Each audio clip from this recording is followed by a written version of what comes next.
Çka I ndodhot atij ose asaj që bën thotë be Kur'anin rrejshëm?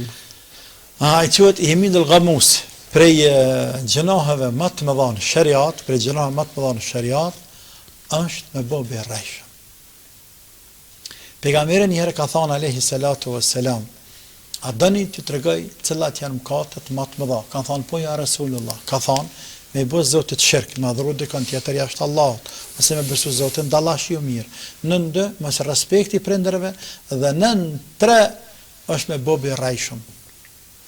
Pastaj ka thënë sallallahu alaihi wasallam, beja rrejshme çon xhehenam drejt.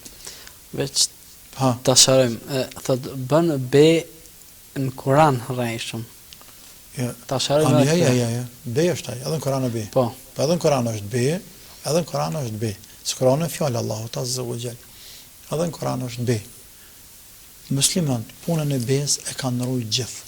Muslimanët e kanë rrujt punën e bes. Ai ndoshta as namaz nuk ka fal. Ndoshta edhe raki ka pi. Ndoshta edhe agjerimin e ka lënë. E ka marrë Islamin me një bajram, me 2 bajrama. Por be nuk e mund të mështime borrajsh. Është rrujt e muslimanët, të shqiptarët të tonë. Çështja e bes është rrujt. Be shqiptarët nuk kanë bë be rrejshëm. Pra lejohet me bë be në Kur'an, me thënë pasha Kur'anin do ta bëj ose do ta bëj këtë punë. Pra nuk ka gjë të keqe.